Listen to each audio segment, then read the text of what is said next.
"Please, don't make me undress," she begged, but the cold millionaire had no choice. Hello everyone. Before we begin today's story, I have a small favor to ask. Please hit subscribe and turn on the notification bell so you never miss our channel's new videos. It is quick, free, and the best way to support us in bringing you more dramatic stories. Your support truly means the world to us. Where are you watching from today? Please drop your city or country in the comments below. Thank you very much. Now, let us return to the main character. She is shivering when she says it, not loud, not dramatic, just a broken whisper that barely makes it past her lips. Please, do not make me undress. The room smells like antiseptic and cold metal. Fluorescent lights hum overhead, too bright for the hour, too sharp for how weak her body feels. She presses her arms tightly across her chest, fingers numb, knuckles pale, as if holding on to the thin layer of fabric is the only thing keeping her together. Her name is Elena, 26 years old, 5'4", 110 pounds on a good day. Tonight, far less than that, after hours of cold rain, shock, and blood loss. Her clothes are soaked through. Her skin is turning a dangerous shade of gray. Across from her stands Daniel Cross. The name alone carries weight in this hospital. Billionaire investor, owner of Cross Medical Group, the man whose signature decides budgets, equipment, and lives without ever stepping into an emergency room. Until tonight. He is tall, broad-shouldered, dressed in a dark coat that has not yet been removed. His face is carved from control. No panic, no softness, just sharp eyes calculating time, temperature, and survival. The monitor beside Elena beeps slowly, too slowly. Daniel does not raise his voice. He does not step closer than necessary. When he speaks, his tone is even, professional, and terrifyingly calm. "You are hypothermic," he says. "Your core temperature is dropping. Wet clothes will kill you faster than the injury." Elena shakes her head weakly. Her teeth chatter. Her breath comes out in short, shallow gasps. "Please," she whispers again. I cannot do this." This is not modesty, this is fear. Daniel sees it immediately. The way her eyes avoid his, the way her shoulders curl inward, protecting something far deeper than skin. He has seen this before, not in boardrooms, not in balance sheets, but in hospital rooms, years ago, when hesitation cost a life. He turns his head slightly, signaling to the nurse to step back. He removes his gloves slowly, deliberately, and places them on the stainless steel tray. "I will not look at you," he says, "but I cannot allow you to die." Elena's vision blurs. Tears slide down her temples and disappear into her hair. She wants to believe him. She wants to trust the man whose eyes feel colder than the room itself. But trust is a luxury she learned she could not afford. Daniel exhales once, a controlled breath, a decision already made. There is no cruelty in his movements, no rush, no unnecessary touch. Everything he does is precise, clinical, and restrained. He turns away, instructs the nurse quietly, and focuses on the readings instead of the woman trembling on the bed behind him. The seconds stretch. Then, slowly, the numbers begin to stabilize. Elena does not know it yet, but she has just survived the most dangerous moment of her life.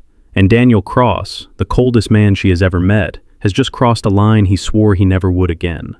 Because sometimes, healing begins with a choice that feels unforgivable in the moment. And sometimes, the man who saves you is the one who looks the least capable of kindness. Elena wakes slowly, not all at once, but in fragments. A steady beeping sound, warmth where there was once only cold. The weight of blankets resting over her shoulders, heavier than they look, grounding her in the present.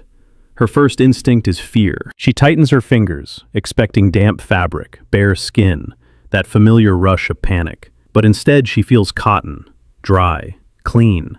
A hospital gown properly secured, layered beneath thermal sheets. She exhales, a shaky breath she did not realize she was holding. The room is dimmer now. Night has settled outside the narrow window, the city lights blurred by rain. The fluorescent glare from earlier has been softened, replaced by low wall lamps meant for recovery, not emergencies. Elena turns her head slightly. Daniel Cross is still there. He is seated several feet away, not at her bedside, but near the monitor, arms folded loosely, eyes focused on the screen as if it were the only thing keeping him anchored. His coat is gone. His sleeves are rolled neatly to his forearms. He looks less like a billionaire now, and more like a man who has not moved in hours. Their eyes meet. He stands immediately. "You are stable," he says. "Your temperature is rising. You are safe." No softness, no apology, just facts. Elena swallows. Her throat is dry. When she speaks, her voice is barely audible. "Did I say anything?" Daniel shakes his head. "No.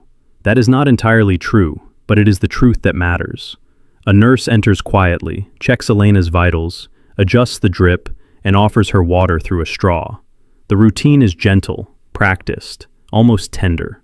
Elena drinks slowly, every movement measured, as if her body is still deciding whether it can trust the world again. When the nurse leaves, silence returns. It is not awkward, it is heavy. "I am sorry," Elena says suddenly. Daniel looks at her, surprised. "For what?" "For being difficult." Her eyes flicker away. "I know you were trying to help." He does not answer right away. "You were not difficult," he says finally. "You were afraid. That is not the same thing." Something shifts in her chest at that. Not relief, something quieter. Minutes pass. The monitor continues its steady rhythm. Elena's breathing evens out. "You did not look at me," she says. Daniel's jaw tightens, almost imperceptibly. "I said I would not." "No," she continues. "I mean, you really did not." He nods once. "That mattered," she says.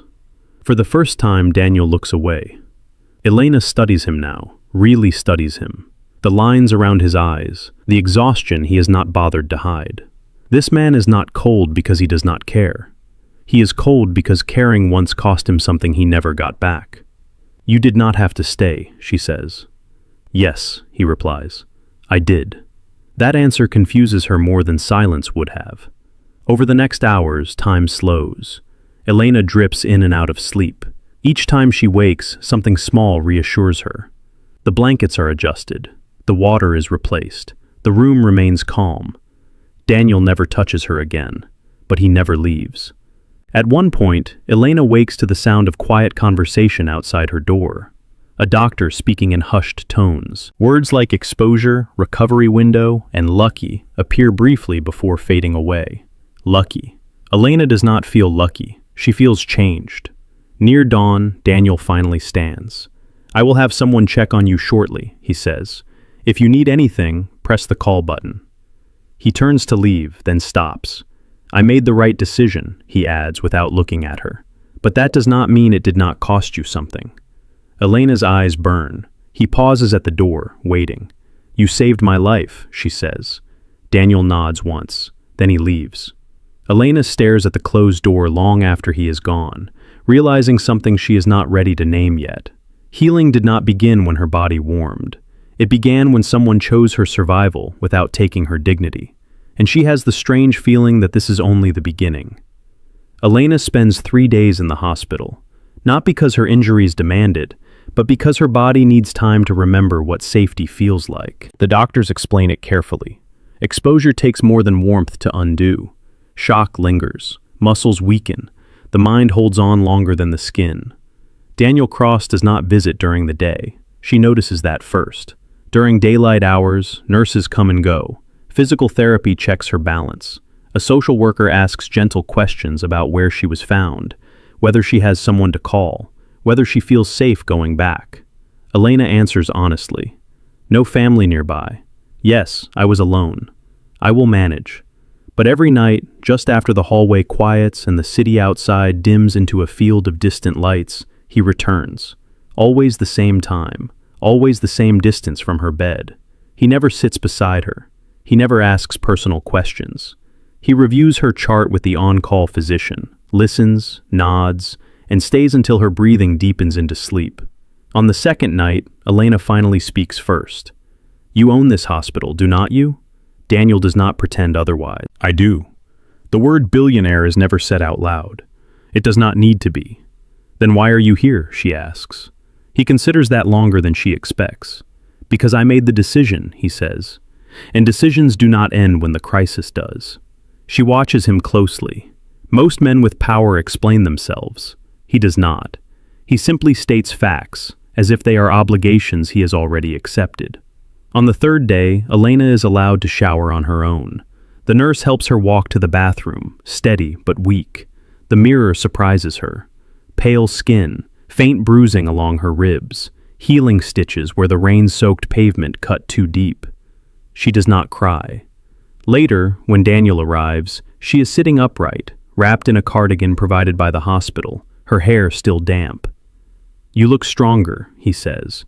"I feel clearer," she replies. "There is a difference." He nods once, as if that matters. "You will be discharged tomorrow," he says. "Transportation will be arranged." She hesitates. "I did not ask for that." "No," he agrees. "But you need it." Elena studies him.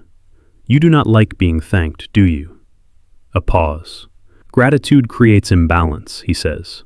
"I prefer responsibility." That answers more than he realizes. That night, Elena cannot sleep. Her body is warm, but her thoughts are restless. She keeps replaying the moment she begged him not to make her undress. The terror, the humiliation she feared, the dignity he protected without asking for credit. Near midnight, she presses the call button, then releases it without using it. Instead, she waits. Daniel appears shortly after, as if he sensed the shift in her breathing. "I am not in pain," she says quickly. "I just wanted to ask something." He waits. "Why were you so certain," she asks, "that you could make that call and live with it?" His eyes darken.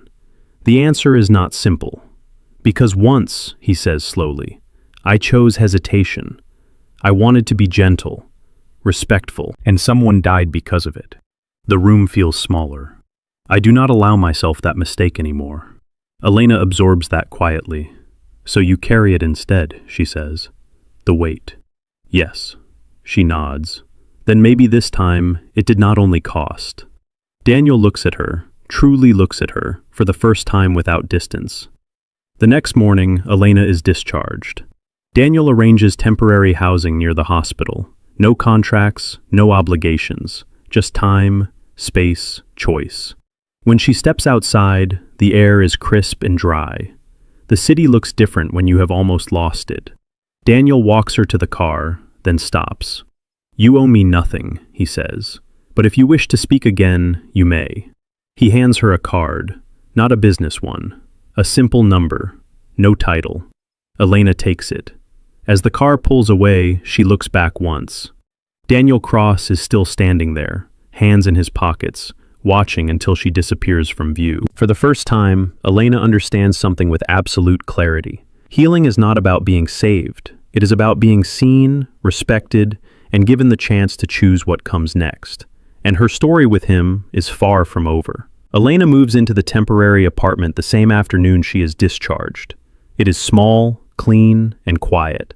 One bedroom, one window facing a side street lined with trees just beginning to change color. The hospital shuttle leaves her at the curb, and for a moment, she simply stands there, keys cold in her palm, unsure why her chest feels tight. This place is safe, and safety, she is learning, can feel unfamiliar. The first night alone is the hardest, not because she is afraid of the dark, but because there is no monitor beeping softly nearby, no footsteps in the hallway, no silent figure seated a few feet away, keeping watch without claiming ownership. She sleeps lightly. The days that follow settle into a careful routine. Follow-up appointments, physical therapy twice a week, paperwork with the social worker who explains, gently but clearly, that all medical expenses have already been covered. "Elena," the woman says, "this was approved at the highest level." Elena already knows who that means.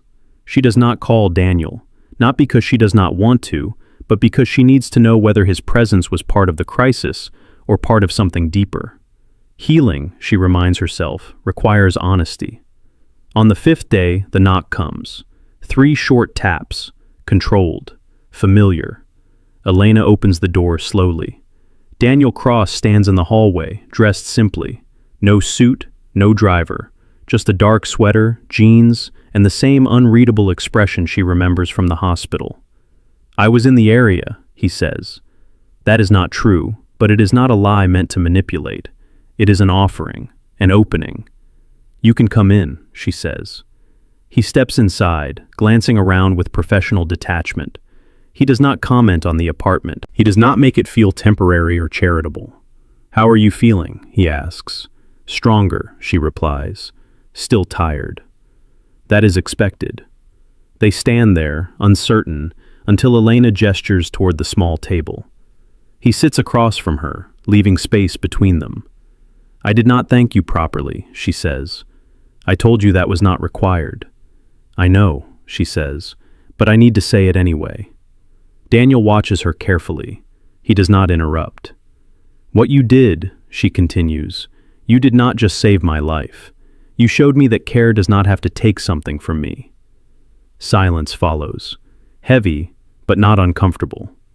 Daniel looks down at his hands. "I am not good at reassurance." "I am not asking for reassurance," Elena says, "only acknowledgement." He nods slowly. "There are rules I live by," he says. "They keep me functional, detached. That night, I followed them. But afterward, I realized something." She waits. "I do not want to be a man who only shows up in emergencies." The admission lands quietly, but it changes the room. Elena studies him, the cold billionaire, the man who commands entire systems with a signature. Sitting here, uncertain, exposed in a way no boardroom ever required. "Neither do I," she says softly. "I do not want to live only in survival mode." That is the moment something shifts.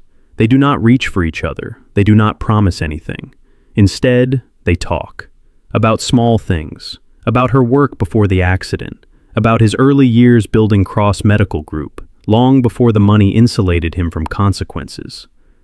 "I lost someone," he says eventually, "in a hospital much like the one you were in.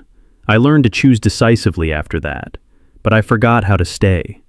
Elena nods. "And I learned to disappear to stay safe." They sit with that truth.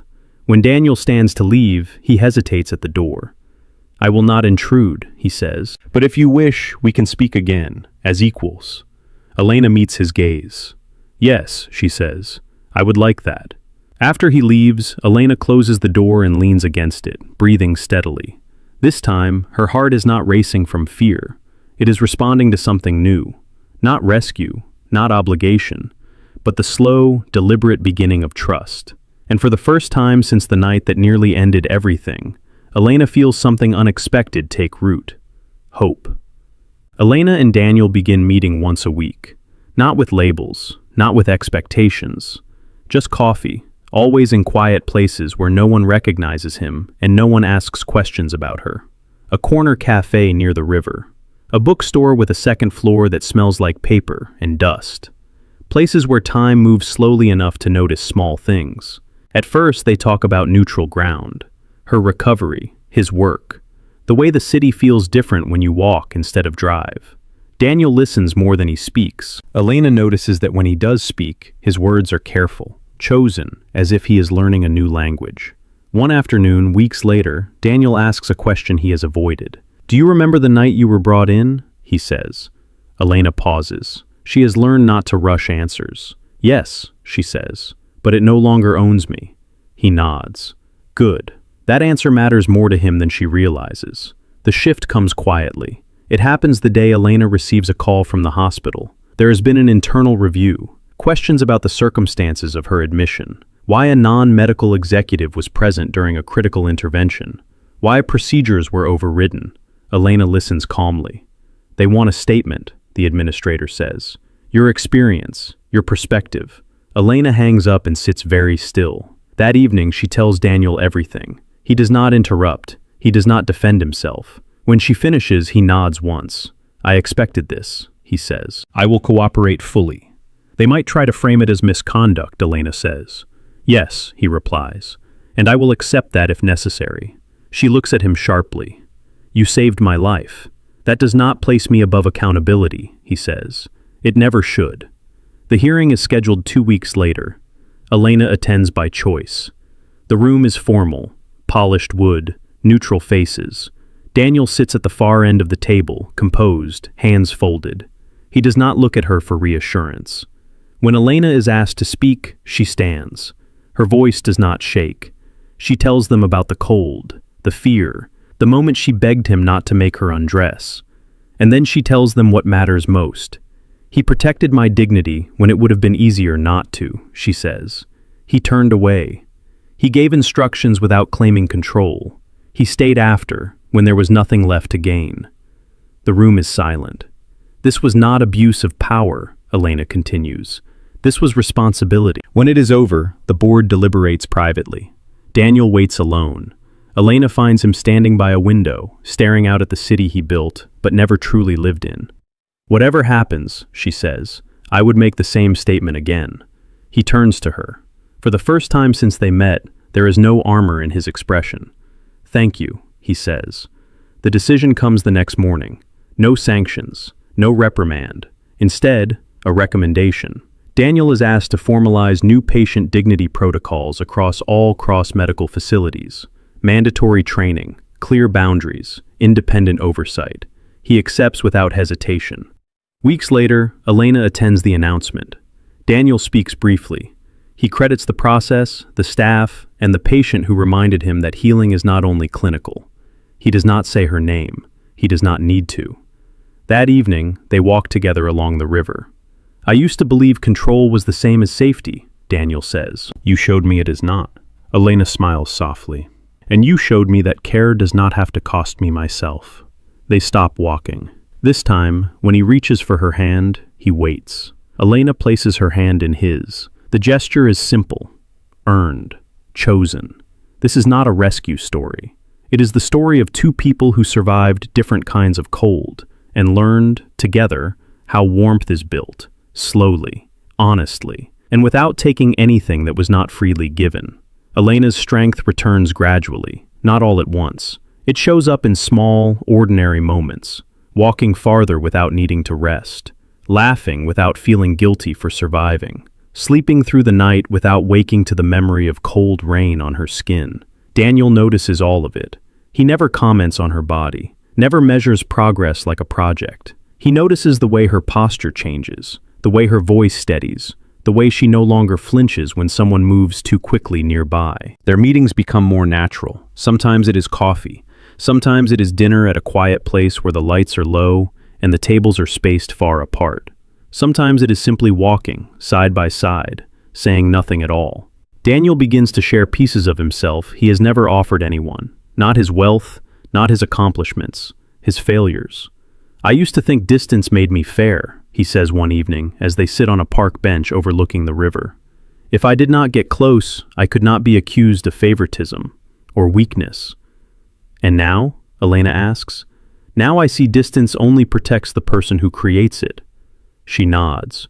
That truth feels familiar. One afternoon, Elena receives an email from Cross Medical Group, an offer, a position in a new patient advocacy program, part-time, paid, flexible, no obligation to accept. She reads it twice, then closes her laptop. That evening, she tells Daniel, I do not want special treatment, she says immediately. If this is because of us, I cannot take it. Daniel listens carefully. It is not because of us, he says. It is because you understand something most systems forget, that dignity is not optional. Elena considers that. Then let me apply like everyone else, she says. A pause. Daniel smiles. Not the controlled expression he wears in public, but something quieter, genuine. I would expect nothing less, he says. Weeks pass. Elena interviews with a panel she has never met. She speaks honestly about fear, recovery, and the importance of choice. When the offer is extended again, it comes from someone else. Official, clean. She accepts. The work grounds her. She listens to patients who feel unseen. She helps translate policies into human language. She advocates for people who are too tired or frightened to advocate for themselves. Daniel watches her step into this role with a mix of admiration and restraint. One night, as they stand in her apartment kitchen, the city humming softly outside, he says what he has been holding back. I am afraid, he admits. Elena looks at him.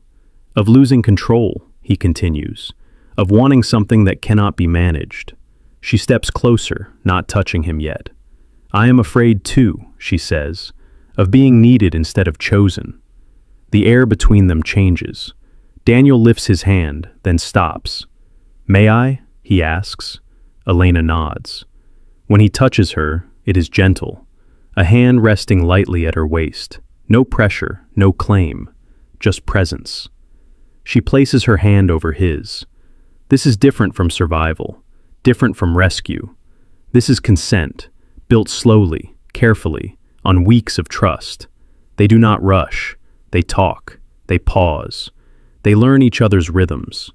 For Daniel, intimacy is unfamiliar territory. For Elena, safety is something she is still practicing. They respect both. Later, as they sit together on the couch, Elena resting against him, Daniel speaks softly. "I have spent my life making decisions for others," he says. "I do not want to do that here." "Then do not," she replies. "Walk with me instead." He nods. Outside, the city continues its restless movement. Inside, something steadier takes hold. This is not passion built on urgency. It is connection built on patience. Two people, once defined by cold in very different ways, choosing warmth without fear. And both of them know, without saying it, that healing is no longer something that happens to them. It is something they are actively creating, together. The first sign that something is wrong arrives quietly. An email, short, carefully worded, sent to Elena's new work address late at night. It thanks her for her dedication to patient dignity. Then it asks a question that does not belong. "Did you know Mr. Cross was not supposed to be at the hospital that night?" Elena reads it twice. Her chest tightens, not with fear, but with recognition. This is not concern. This is provocation. She does not respond. The next day, Daniel notices the change in her immediately. The way she holds her shoulders. The way her eyes stay alert, even during simple conversation. "What happened?" he asks. She shows him the email. Daniel's expression does not change, but something behind his eyes does. Focus sharpens. Old instincts surface. "It has started," he says quietly. Elena looks at him. "What has?" Daniel exhales slowly. "The night you were admitted was not just unfortunate timing. There were internal irregularities, missing approvals, delayed responses. I was already reviewing them before your case forced everything into the open." He pauses. Someone did not want the system to work. Elena feels the weight of that settle in her body. "You think I was collateral?" she says. "No," Daniel replies firmly. "I think you were a test." The days that follow confirm his suspicion. Documents are requested, logs reviewed. A pattern emerges. Not dramatic, not obvious, but consistent. Delays that affect the most vulnerable patients. Budget reallocations that quietly weaken emergency response in specific districts. Daniel shares everything with Elena, not as protection, but as respect. "This is not something I can shield you from," he says, "and I will not decide for you." She nods. Then we face it with clarity. Together they begin to dig, not like lovers, like partners. Elena speaks to patients, listens to stories that mirror her own. People who waited too long, people who felt unseen, people whose outcomes depended on invisible decisions made far above their heads.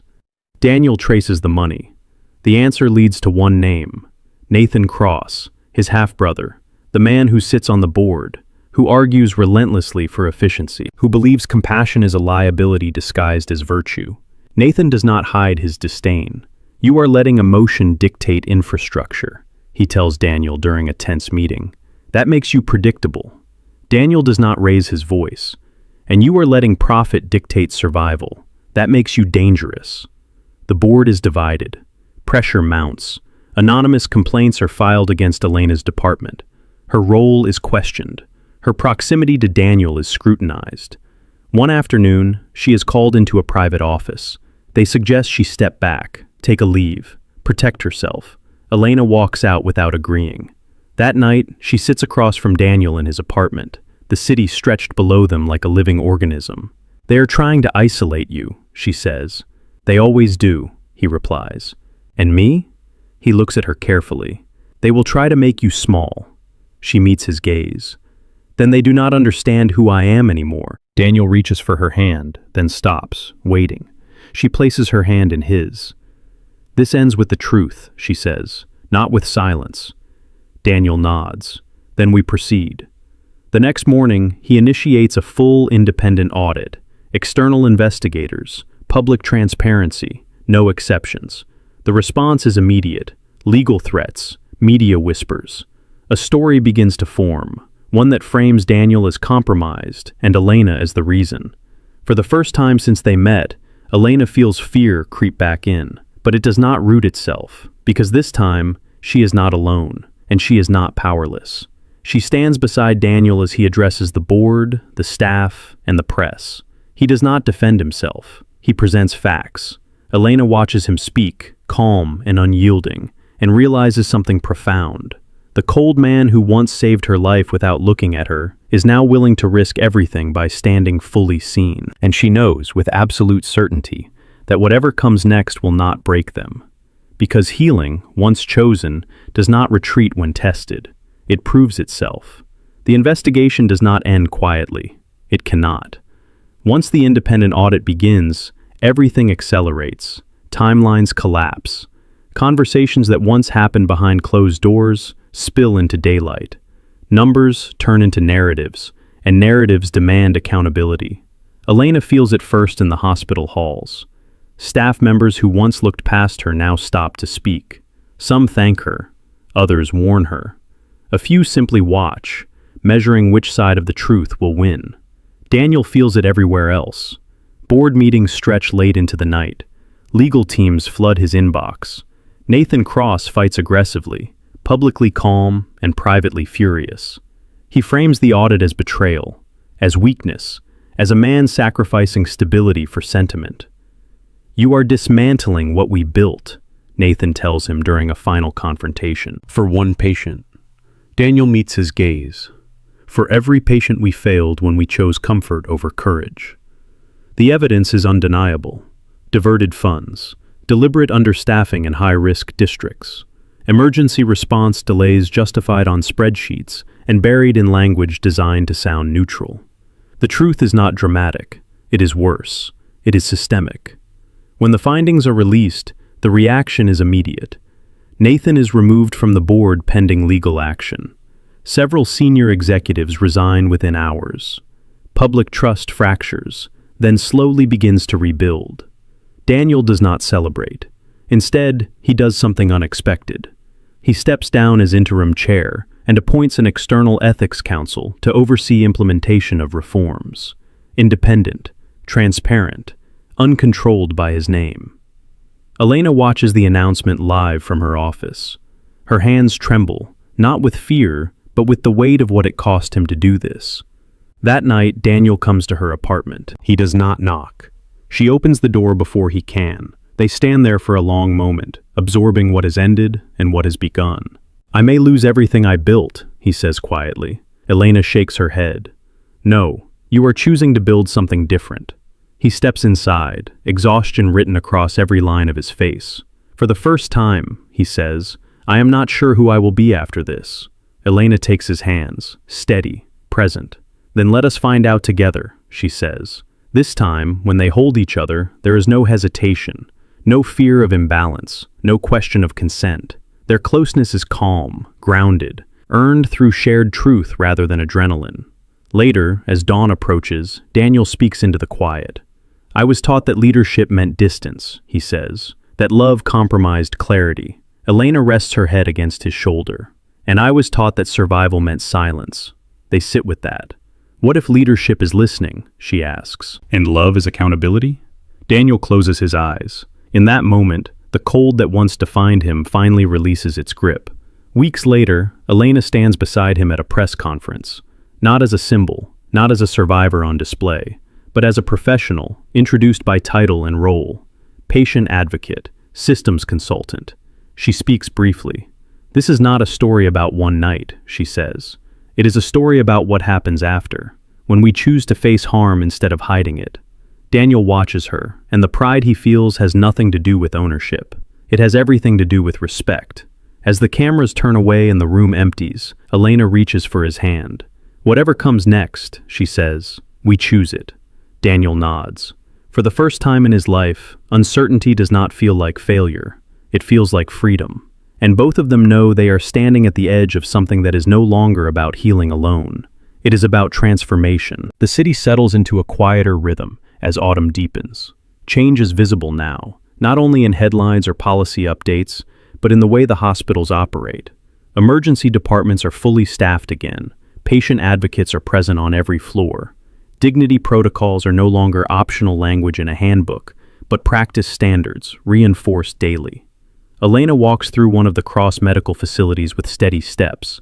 She no longer feels like a visitor in these halls. She belongs here, not because of who she knows, but because of what she does. Patients recognize her now, not by name, but by presence, by the way she listens, by the way she waits until they finish speaking. Daniel watches her from a distance, careful not to intrude. His life looks different too. Without the constant armor of control, his days are quieter. Meetings are fewer, decisions are slower, more deliberate. For the first time, he allows himself to be advised instead of obeyed. One evening, months after the audit concludes, Daniel asks Elena to walk with him. Not to a restaurant, not to an event, to the river. The same stretch of water where they once walked in silence, uncertain of what they were becoming. The air is crisp. The lights reflect softly across the surface, broken but beautiful. "I have something to ask you," Daniel says. Elena stops walking. She turns to face him, reading his expression carefully. There is no anxiety there, no urgency, only intention. "I am not asking to save you," he continues, "and I am not asking you to follow me." She waits. "I am asking if you would choose me," he says. "Not as a protector, not as a provider, but as a partner, in a life we continue to build deliberately." He takes a breath. "I will not promise perfection, only honesty, accountability, and presence." Elena feels warmth rise in her chest, steady and calm. She thinks of the night she begged him not to make her undress, the fear, the powerlessness, the cold.